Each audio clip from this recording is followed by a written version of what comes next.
இதெல்லாம் வந்துட்டு உங்களை தேடி எல்லாம் என்ன பண்ணலாம்? தாவீது சொல்றான், நன்மையும் கிருபையும் என்னை தொடரும். ஒரு ஆமென் சொல்லுங்க. என் வாயை நன்மையினால் கர்த்தர் என்ன பண்றாரு? திருப்தியாக்கி இருக்கிறார். எத்தனை பேருக்கு விளங்குதுங்க? ஹல்லேலூயா, ஹல்லேலூயா.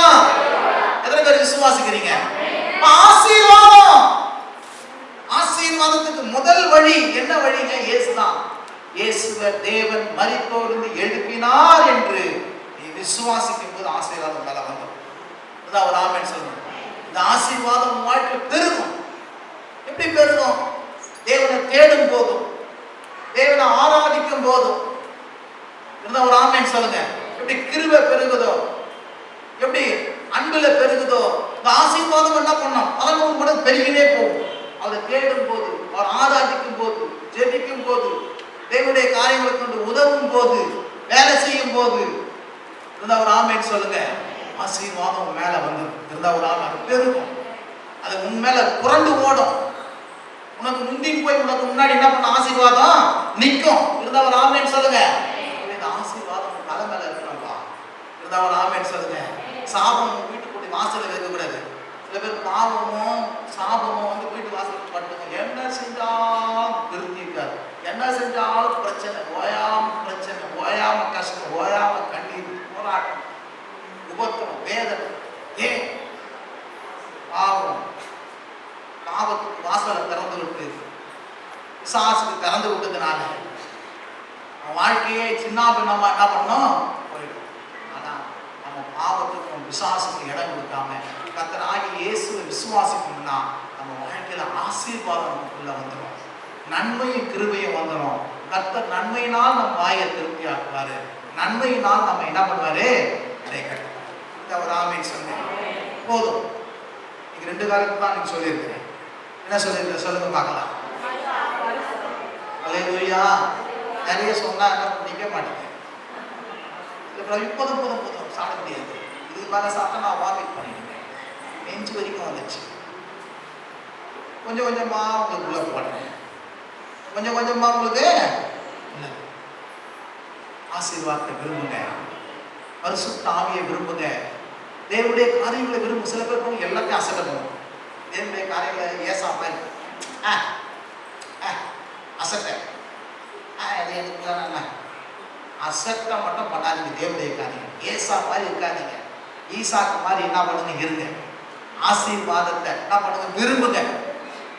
ஆசீர்வாதத்தை விரும்பினா அது உங்களை தேடி ஓடி வந்துடும். ஒரு ஆமென் சொல்லுங்க. தேவனுடைய காரியங்களை என்ன பண்ணாதீங்க? அலட்சியம் பண்ணாதீங்க. ஹல்லேலூயா. ஆகவே தேவன் உங்களை என்ன பண்றாரு?